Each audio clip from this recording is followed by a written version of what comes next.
A paz do Senhor, irmãos, vamos para mais um comentário da lição bíblica. Estamos estudando nesse segundo trimestre acerca de Hebreus e Timóteo. E a lição de hoje é a lição de número 6. A lição de número 6 ela está inserida na carta do apóstolo Paulo aos Hebreus. Está inserida no capítulo 8 e 9. E o título da lição é Cristo, sacerdote e sacrifício perfeito. Como sempre, a lição traz 3 objetivos. E o primeiro objetivo é entender o serviço do ministro do santuário. O segundo é conhecer acerca do tabernáculo celestial. E o terceiro é elencar os privilégios da nova aliança. Esses são os 3 objetivos que devemos sair da sala de aula com eles bem definidos. O texto áureo diz: assim também Cristo, tendo se oferecido uma vez para sempre para tirar os pecados de muitos, aparecerá a segunda vez, sem pecado, aos que o aguardam para a salvação. Em Hebreus, a verdade prática diz: Cristo é, ao mesmo tempo, nosso sacerdote compassivo e o sacrifício definitivo pela remissão dos nossos pecados. A introdução à lição vai estar dizendo o seguinte: o escritor de Hebreus, que ninguém nunca provou que não foi o apóstolo Paulo, e muita gente nunca bateu o martelo porque nunca foi provado que foi Paulo. Mas quem disse que não foi Paulo tem que provar que não foi, E não apenas dizer que não foi. Entendemos que foi o apóstolo Paulo porque dos que se converteram ali no começo da igreja, alguém que tivesse conhecimento da lei, tanto quanto o apóstolo Paulo, Tinha muitos que conheciam a lei, agora que se converteu, a gente não tem notícia. O escritor de Hebreus, o apóstolo Paulo, nos convida a entrar no tabernáculo para que possamos compreender a superioridade da nova aliança em relação à antiga. A superioridade do sacrifício de Cristo em relação aos sacrifícios do Antigo Testamento. Observe que sempre a antiga aliança é chamada de antiga e não de velho, porque velho está perto do fim. Agora o antigo não, o antigo é relíquia. Então, a excelência do sacerdócio de Cristo em relação ao sacerdócio de Arão, a eternidade do tabernáculo celeste em relação à temporalidade do tabernáculo terrestre. Pois bem, o primeiro ponto da lição vai falar sobre o sacerdote celestial. Em Hebreus 8:1, vai estar dizendo: ora, o essencial das coisas que temos dito é que possuímos tal sumo sacerdote que se assentou à destra do trono da majestade nos céus. Então Jesus, ele veio para cumprir a obra que o Pai lhe otorgou, e ele cumpriu em tudo, cumpriu cabalmente, obedeceu a tudo. Jesus não veio fazer a vontade dele, Jesus veio fazer a vontade do Pai.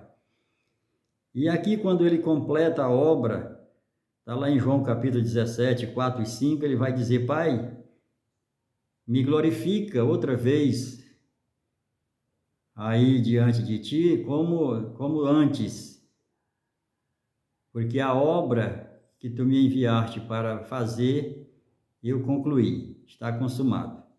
Então, o Senhor, ele tinha se despido da sua glória na presença de Deus lá no céu, e no entanto, lá no céu também ele era desconhecido. Os filhos de Deus lá no céu não conheciam Jesus. Ele era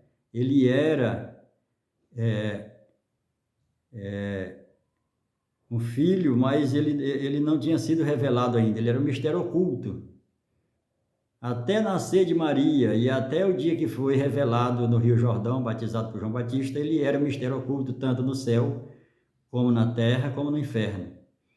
Só depois, então, que ele completa a obra dele, que ele é revelado aqui na terra, e aí quando ele vence lá no Calvário, que ele ressuscita e ele sobe aos céus e é reconhecido no céu, no Salmo 24. Salmo 24, onde vão dizer quem é este Rei da Glória, porque o Rei da Glória que o Filho de Deus conhecia era apenas os anjos, né, a criação de Deus. Eles não acreditavam que tivesse outro, né? Então, também foi revelado no céu. Pois bem, o segundo ponto aqui do primeiro tópico vai dizer mediador de uma melhor aliança, né? E aqui diz, o primeiro concerto estava na nação de Israel. O primeiro concerto estava na nação de Israel. E o segundo concerto contempla todos.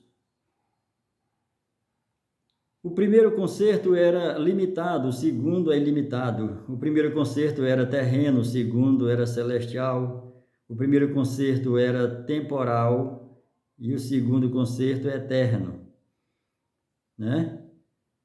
O antigo concerto, primeiro era territorial e nacional, era apenas para a nação de Israel, na terra ali do Oriente Médio. E o segundo é mundial, ou seja, toda a terra. O antigo concerto envelheceu. A antiga aliança era restritiva e foi feita com Israel, o povo especial de Deus. A nova aliança engloba todas as nações, todos os que creem em Jesus Cristo são a sua propriedade particular. Então, em Efésios 2,14 diz que de todos os povos, Deus fez um em Cristo.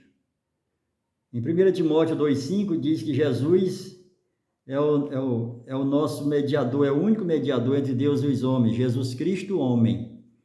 Porque assim como Jesus esteve na terra, tivemos um Deus na terra, agora nós temos um homem no céu, com Jesus sendo oficializando o sumo sacerdócio. O sumo sacerdócio que foi iniciado por Arão e foi conduzido pelos seus filhos, pela sua descendência, agora Cristo, como homem, oficializa o sumo sacerdote diante de Deus em relação a nós, intercedendo por nós. O terceiro e último tópico do primeiro ponto fala uma aliança perfeita, né? Essa aliança perfeita, está em Hebreus 8:10, diz, porque esta é a aliança que formarei com a casa de Israel. Depois daqueles dias, diz o Senhor, na sua mente imprimirei as minhas leis, também sobre o seu coração a escreverei, e eu serei o seu Deus, e eles me serão por povo, me serão por filho. Então, esse novo pacto não depende dos méritos humanos, não depende de muitos sacrifícios, não depende da nossa religiosidade, não depende exclusivamente da graça de Deus, né? Depende exclusivamente da graça de Deus, porque serei misericordioso com as suas iniquidades e de seus pecados e de suas prevaricações ou transgressões, não me lembrarei mais, né? Hebreus 8:13 também está em Miqueias, capítulo 7, 18 e 19. O Senhor lança no profundo mar do esquecimento os nossos pecados. No entanto, o nosso inimigo fica sempre nos acusando de pecados do passado, sendo que o Senhor nem se lembra mais. E nós devemos olhar para frente. O segundo ponto vai falar do tabernáculo. Tabernáculo aqui está dizendo na velha aliança, não é na velha aliança, na antiga aliança. Ora, a primeira aliança também tinha preceitos de serviço sagrado e o seu santuário terrestre. Temos que admitir que Moisés foi um homem privilegiado, pois pôde interpelar, né? Pois pôde contemplar o tabernáculo original durante o jejum de 40 dias, ali no monte, quando ele esteve com Deus. E Deus manda ele fazer a cópia, né? Fazer a cópia do que ele tinha visto lá no céu. Então Abraão foi levado aos céus para ver, em espírito, para ver o tabernáculo. Ele viu tudo e trouxe as medidas, e o Senhor assim o falou. Então, o Senhor entrega para ele as medidas e enche 2 homens do seu espírito de sabedoria, de inteligência, que é Bezalel e a Oholiabe. A Oholiabe. Esses 2 homens Deus encheu de um espírito de sabedoria e de inteligência, no sentido de trabalhar com madeira, né? Trabalhar com pele, trabalhar com pedra, e é o Senhor que dá essa inteligência. Então, o tabernáculo, ele significa tenda. O tabernáculo somos nós somos o tabernáculo de Deus hoje. Porque Deus, ele deseja habitar entre nós, né? Os móveis do tabernáculo, né? A mobília do tabernáculo são 6. Com efeito, foi preparado o tabernáculo, cuja parte anterior, onde estava o candeeiro e a mesa e a exposição dos pães, se chama Santo Lugar. Por trás do segundo véu se encontrava o tabernáculo, que se chama Santo dos Santos. Então, no tabernáculo inteiro, são 3 partes. O tabernáculo ele é dividido em 3 partes. Assim como nós somos corpo, alma e espírito, isso representa o tabernáculo. Assim como Deus habitava no meio do seu povo através do tabernáculo, literalmente no meio do seu povo, assim também Deus habita em nós somos templos e morada do Espírito Santo. O tabernáculo ele era retangular, mas tinha 3 compartimentos quadrados, porque sempre Deus trabalha com o quadrado. A cidade de Deus é quadrada, né? Ele sempre fala nos 4 cantos da terra, não que a terra seja quadrada, mas no sentido de que dentro da terra o Senhor trabalha no quadrado. E o tabernáculo são 3 compartimentos quadrados. Tem o pátio, onde tem o altar do holocausto e a pia de bronze. Aí tem o segundo compartimento, também quadrado, onde tem o candeeiro, o candelabro, ou a menorá, e a mesa com os 12 pães. 6 pães de um lado, 6 do outro. E próximo ao véu da entrada para o Santo dos Santos, tem o altar de ouro, que era o altar do incenso. Aí depois, dentro do outro quadrado, que é o Santo dos Santos, aí tem a Arca da Aliança. E dentro da Arca da Aliança, que é na realidade o nome da Arca não é da Aliança, é do Testemunho, porque abrindo a Arca do Testemunho, você vai ver 3 objetos que testemunham, que representam a palavra de Deus, a fé em Deus, né? Assim como Jesus diz que nós somos testemunhas. E ser-me-eis testemunhas, tanto em Jerusalém, como em Samaria e até os confins da terra. Né? Nós temos que ser testemunha de Cristo, assim como a testemunha de Cristo era a arca.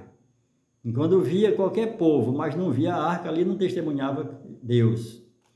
Então, a arca do testemunho tinha três utensílios dentro, que eram as tábuas da lei que Moisés, a segunda tábua da lei que Moisés trouxe, um pote de ouro com maná, que nunca estragou, né?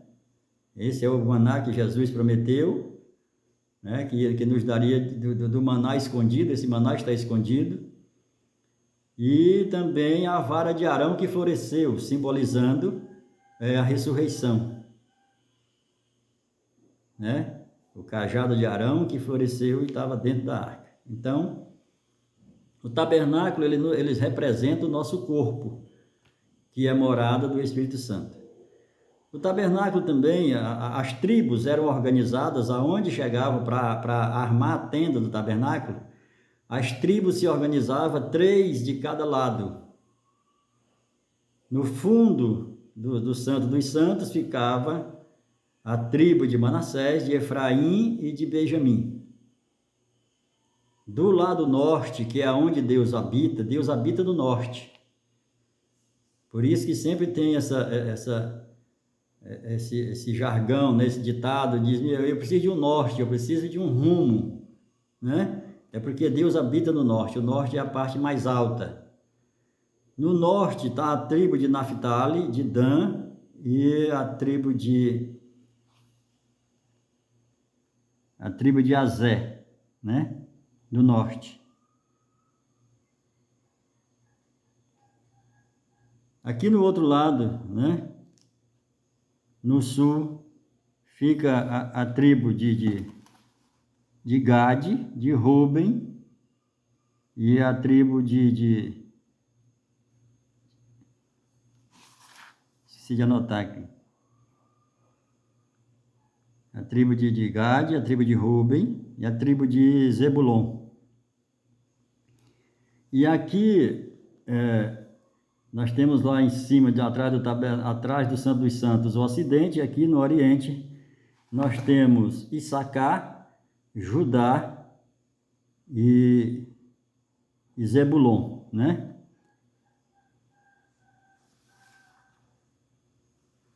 Então, nós temos aqui as 12 tribos colocadas de 3 em 3 ao lado do tabernáculo. E Deus, literalmente, habitando no meio. Porque, como está lá em Apocalipse, Apocalipse 21, que literalmente Deus vai habitar no meio do seu povo quando ele, na Nova Jerusalém. Na Nova Jerusalém, com a nova terra que Deus vai criar, um novo céu, nova terra, e tem a Nova Jerusalém, e que ele vai estar pairada sobre a Jerusalém terrestre, depois da terra restaurada, depois do milênio. Quando Jesus restaura a terra, a Nova Jerusalém, que Deus vai fazer, novo céu e nova terra, a Nova Jerusalém, a cidade do Deus vivo, vai ficar pairando sobre a Jerusalém terrestre. E esse nome é chamado de parousia, né? Então, ali literalmente, a gente vai viver aquela situação da escada que Jacó teve aquela visão, porque ele vê os anjos de Deus subindo e descendo. Então, nós vamos ter o céu e a terra, vai ser a mesma grei, porque agora a terra foi restaurada, uma nova terra, um novo céu, e a cidade santa vai ficar sobrevoando, sobreposta à cidade de Jerusalém, e aonde os santos vão morar. Não existe nenhuma passagem bíblica dizendo que nós vamos morar no céu. A palavra de Deus, sempre o próprio Jesus, quando prometeu para o ladrão moribundo, o ladrão da cruz, ele diz, ainda hoje tu estarás comigo no paraíso. O paraíso não é céu, e o paraíso era na terra. O primeiro e o segundo paraíso, do Lúcifer e o de Adão, sempre foi na terra. Então, nós vamos morar na terra, só que agora a terra e o céu, para nós, não vai ter essa diferença que nós temos hoje. Vai ser a mesma grei. Amém? Pois bem, essa é a situação do tabernáculo. Tabernaculou. Deus tabernaculou entre os homens. Lá em João capítulo 1 vai estar falando justamente disso, né? Que o homem, que Deus tabernaculou, que Deus habitou, fez uma tenda entre os homens. João capítulo 1, verso 12, verso 14, vai dizer que o verbo se fez carne e habitou entre nós. Esse habitar não é no sentido de morar. Esse habitar significa tabernacular, ou seja, é uma tenda. Jesus se fez carne, se fez homem, o verbo de Deus, que é a palavra, se fez homem e tabernaculou entre nós. Assim vai ser também na eternidade. O terceiro e último tópico do segundo vai dizer áreas restritas. Mas no segundo, aqui fala na áreas restritas, que todos tinham acesso à porta do tabernáculo para chegar com a oferta pelo pecado, e o sacerdote imolava o animal e queimava no altar do holocausto. Esse altar do holocausto era onde todas as pessoas chegavam com seus animais, com pomba, com bodes, com cordeiro, com novilho, e entregava ali, com novilhas ou novilhos, e entregava para o pecado, no altar de bronze. Eles não entravam além disso, o sacerdote recebia e ele assistia toda aquela matança para ele entender que quem teria que estar morrendo era ele, e não o animal, né, um inocente no seu lugar. Mas ele não tinha acesso mais o restante aqui a adentrar no tabernáculo. Só quem entrava era o sacerdote. E aqui no Santo dos Santos, só o sumo sacerdote, depois da morte dos filhos de Arão, né? Depois dos filhos de Arão ter morrido, ter oferecido fogo estranho, aí sim, aí Deus vai dizer, olha Moisés, agora, a partir de agora, só Arão vai entrar no Santo dos Santos, na minha presença. Não era, porque anteriormente fica claro que todos os sacerdotes entravam. Mas agora Deus vai e restringe. E aqui diz, mas no segundo, o sumo sacerdote, ele sozinho, uma vez por ano. E aqui nós temos que olhar direitinho, porque muita gente coloca uma vez por ano como ele entrasse uma vez no santuário, no Santo dos Santos, uma vez. E não é. Aqui está dizendo um dia por ano. O original diz que é um dia no ano, que é o dia do Yom Kippur. Nesse dia do pecado, onde ele leva o pecado dele, né? Para purificar o pecado dele e de todo o povo, é o dia de Yom Kippur. Esse dia ele entrava 3 vezes.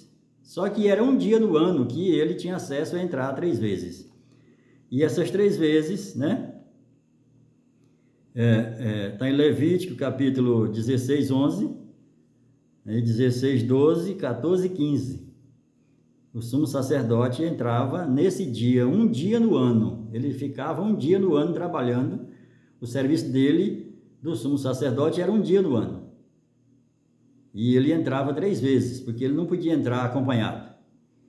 E aquela lenda de que o sumo sacerdote entrava com uma corda amarrada na cintura, porque se ele entrasse em pecado, ele morria, então as pessoas não podiam entrar porque morriam também na presença de Deus e puxavam ele pela corda. Isso é lenda, isso é fake news, né? Isso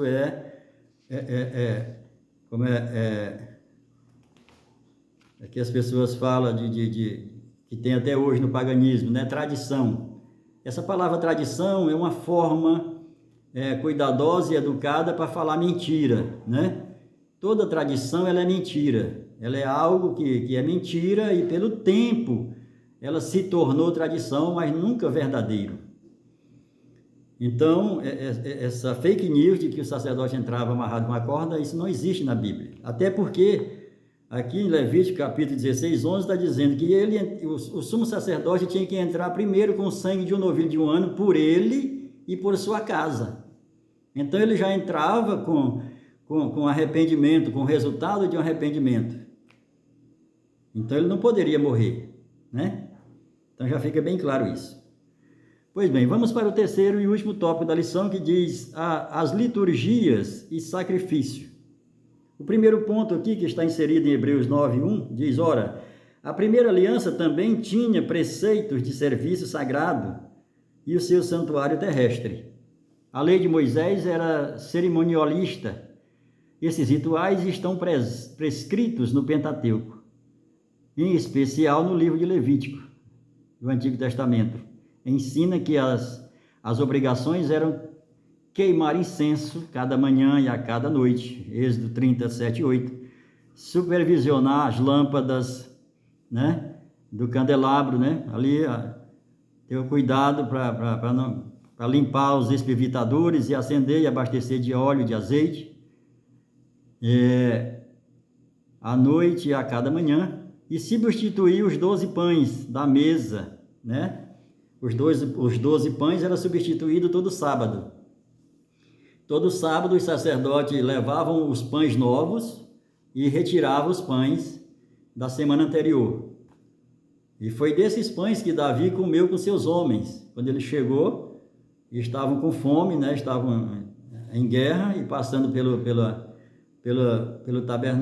templo, né, que já não era mais tabernáculo, já era templo, E aí ele fala com o sumo sacerdote, alguma coisa para comer, ele diz, ó, não tem, tem os pães. E aí não era lícito eles comerem, era só os sacerdotes que podiam comer e só podiam comer no sábado. E Davi passa num dia que nem é sábado e ele não poderia comer porque ele não era sacerdote.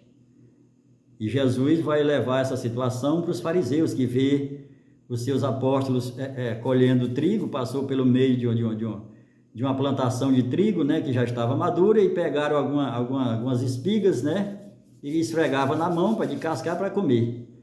E os fariseus dizem, olha, os teus discípulos estão trabalhando, estão colhendo trigo no sábado. Aí Jesus vai dizer assim, tu não leste, como está escrito na lei, que Davi com os seus homens comeu dos pães da proposição, sendo que eles não podiam comer, só era lícito aos sacerdotes comer, e no sábado, né? Pois bem, os sacrifícios. O segundo tópico do terceiro ponto vai dizer os sacrifícios. Mas no segundo, o sumo sacerdote, ele sozinho, uma vez por ano, né, um dia no ano, aqui mais uma vez, o versículo está dizendo, uma vez por ano, e é um dia do ano, ele entra 3 vezes, né, na antiga aliança. Alguns sacrifícios eram específicos diariamente, outros eram realizados em dias específicos, né?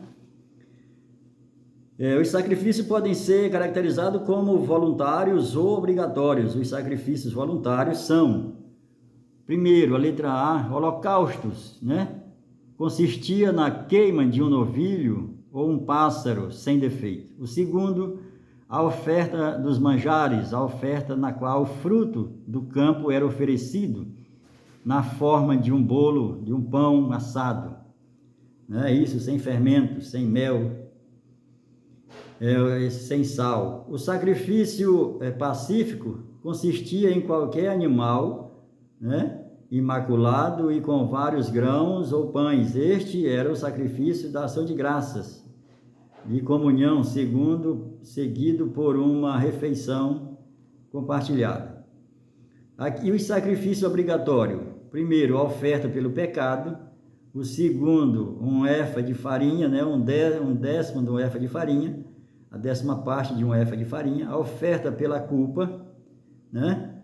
Então aqui nós temos no Antigo Testamento, já mostrava que a verdadeira vontade de Deus não era deleitar-se em sacrifício. Ali como ele diz em 1 Samuel 15, 22, ele não tem prazer em sacrifício, mas ele tem prazer no coração contrito, né? O terceiro e último ponto vai falar sobre sacerdote e sacrifício. Hebreus 9, de 11 a 28, não por meio de sangue de bodes ou de bezerro, mas pelo próprio sangue. Aqui está falando do sacrifício de Jesus, do sacrifício perfeito. Toda essa questão do tabernáculo terrestre, dessa tenda que os judeus armaram e desarmaram 42 vezes no deserto, durante 40 anos, era um simbolismo, era tipificando o tabernáculo celeste, né? E o cordeiro e os sacrifícios sempre apontavam para Cristo. E nesse terceiro ponto, o sangue, né? Que Jesus entrou uma única vez e entrou no Santo dos Santos uma vez por todas, tendo obtido eterna redenção, né? Com sua morte, o Filho abriu o caminho para Deus, quando Jesus morreu na cruz do Calvário. A cortina do templo se rasgou de cima para baixo. E aqui nós temos vamos alegorizar aqui um pouco para ter o entendimento. A cortina abriu de alto a baixo, não foi para Deus entrar, não foi para o homem entrar ali, porque no tabernáculo o homem nunca entrou, só quem entrava era o sumo sacerdote. Mas quando Jesus, lá no Calvário, entrega a sua vida, o véu do templo é rasgado de alto a baixo, para Deus sair. Deus agora sai ao encontro do povo. Meu irmão, e por que essa questão desse véu? Você já se perguntou por que esse véu? Né? Que a gente vê ele aparecer ali, no Antigo Testamento, depois vê a questão do apóstolo Paulo tratando disso com os irmãos, que as irmãs tinham que usar véu. Pois é, o véu, na realidade, ele foi instituído no Éden. O véu é separação, é alguém se escondendo de algo, né? Quando alguém se esconde atrás da porta, atrás de uma cortina, ele está se escondendo, ele fez algo que não é para mostrar, não quer se apresentar. Então, esse véu ele foi instituído não por Deus, mas pelo homem. Deus nunca teve interesse em colocar véu, em colocar separação, pelo contrário. Inclusive, aqui está demonstrando que ele rasgou, foi ele que rasgou, porque foi de alto a baixo. Se fosse de baixo para cima, teria sido o homem, mas foi de alto a baixo. Então, ela foi instituída no Éden, ali quando Adão e sua mulher desobedeceram a Deus, porque até então só Adão, homem e mulher, o nome era Adão, a Eva não existia no sentido de nome, era simplesmente Ada. Ada significa humanidade. Deus criou, no mesmo dia que Deus criou o homem, criou a mulher, e macho e fêmea os criou, e deu o nome de Ada, de Adão. Adão significa humanidade. Mas quando eles caem, quando eles pecam, eles se escondem, e como Deus todos os dias, em Gênesis 3, todos os dias Deus descia para ter aquele diálogo, para ter aquela conversa. Nesse dia é quando Deus chega e eles estão escondidos, porque eles erraram, eles pecaram, e ao invés de se entregarem, de confessarem, se esconderam. É o que o inimigo sempre faz quando a gente peca, para a gente esconder. Na realidade, a palavra de Deus diz que aquele que confessa alcança misericórdia, aquele que esconde não alcança o perdão. Então, o véu nasceu aqui, quando Adão e Eva se escondem, tentam se esconder diante de Deus. O véu é para tentar se esconder diante de Deus. E esse véu ele é usado, né? Ele vai ser usado em Êxodo 20, 19. O próprio povo, de novo, depois que o povo peca, né, fazendo o bezerro de ouro, e aí Moisés sobe de novo para o monte, agora Moisés leva as pedras, e traz as pedras com a lei. Aí agora o povo, quando vê Moisés descendo, vê uma glória de Deus na face de Moisés, e eles ficam com medo de olhar para Moisés. E quando o monte fumegava, quando Deus estava falando com Moisés, o povo ficou amedrontado, ficou com medo e pediu para Moisés: Moisés, não fale Deus conosco, fala tu mesmo conosco. Tu fala com ele e aí depois tu vem e fala conosco. Mas mesmo assim, quando Moisés descia, precisava botar um véu no rosto, porque eles não suportavam olhar para a cara de Moisés. Se eles não queriam ouvir Deus falar, e Deus tinha falado com Moisés, eles também não iam aguentar olhar para Moisés. E Moisés, quando falava com eles, botava o véu, quando voltava para falar com Deus, tirava o véu. Então o véu foi sempre o homem que colocou para se esconder, para esconder o seu pecado, para esconder as suas transgressões diante de Deus, ou pelo menos tentar esconder. Então foi aí que o véu foi instituído em Gênesis 3:8, começou a ser usado em Êxodo 20, 19, e em Êxodo 34, de 32 a 35, e Moisés falou com Deus sem o véu, né? E colocava o véu, né? Ele colocava e tirava quando vinha falar com o povo. Então esse véu é justamente aquelas pessoas que não querem se apresentar diante de Deus, pessoas que não querem orar, que não querem congregar, que não querem jejuar, que não querem ler a Bíblia, não querem evangelizar, né? Tem até uma brincadeira que os irmãos usam, né? Os crentes 6 horas por mim, né? Então, nós temos que cada um prestar conta de si mesmo a Deus. Jesus, o apóstolo João, ele vai dizer na primeira carta de João, ele vai dizer: filhinhos, não pequeis, mas se pecar nós temos um advogado. Pronto. É claro que o inimigo das nossas almas vem nos apontar para a gente dizer que está tudo perdido, que agora acabou e nós precisamos tirar da cabo da própria vida e tal. Mas a palavra de Deus diz: se nós cair, porque eu caía do homem, mas o levantar de Deus. E é preciso que a gente tenha esse entendimento, né? Então, quem criou o véu foi o homem, para esconder as suas mazelas, o seu pecado diante de Deus. Mas Deus nunca teve interesse em ter esse véu. Pelo contrário, até porque aqui está demonstrando que ele rasgou.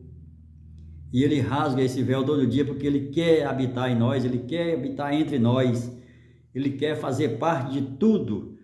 Porque Deus, ele quer que nós tenhamos não só tudo que ele tem, mas também de tudo que ele é. Nós somos herdeiros, em Cristo nós somos herdeiros de Deus, de tudo que ele é e de tudo que ele tem. É assim que ele quer, porque agora somos filhos.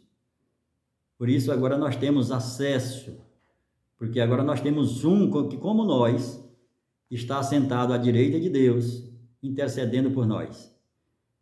E um sumo sacerdote homem diante de Deus, que abdicou do seu trono, não assentou no seu trono, apesar de tê-lo conquistado, mas ele assentou no trono com o Pai. No João capítulo 8, ele vai dizer que Pai, assim, lá em Apocalipse, assim como eu venci e assentei com meu Pai no meu trono, aquele que vencer vai assentar comigo no meu trono. Então o trono de Cristo está vazio, só vai ser ocupado quando ele voltar para buscar os vencedores. Que Deus abençoe, tenha uma boa aula, os professores, alunos e pastores, que Deus abençoe a todos.